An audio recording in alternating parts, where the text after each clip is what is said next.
ఈ సినిమాల్లో అన్నదమ్ముల ప్రేమలు ఉన్నాయి, అప్పచెల్లెళ్ళ ప్రేమలు ఉన్నాయి, భార్యాభర్తల ప్రేమలు ఉన్నాయి, ప్రేయసీ ప్రియుల ప్రేమలు ఉన్నాయి, ఎక్కువ అవే ఉన్నాయి.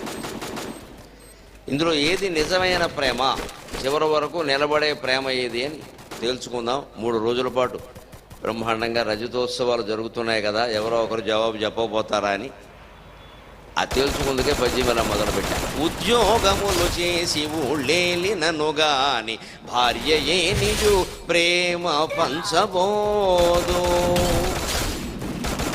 మగపిల్లలు బాగా గుర్తుపెట్టుకోవాల్సిన మాట, కాలేజీలో డిగ్రీ పీజీ దగ్గరికి వచ్చేసరికి నా జీవిత భాగస్వామి ఎవరో ఎలా ఉంటారో అని ఓ కలలుగంటారు. మేము అలా కలలుగానే ఈవేళ ఇలా ఉన్నాం. ఎవరో ఎలా ఉంటారో, తర్వాత మేము ఎలా ఉంటామో అన్ని అనుభవాలు అయిపోయినాయి అందరికీ. ఇప్పుడు ప్రవచనాలు వినడంలో పడ్డాం, ఇంకా ఏం అర్థమైపోయింది కాబట్టి విషయం అంతా. పాపం కుర్రాళ్ళకి తెలియక అనుకుంటారు, ఎప్పుడైనా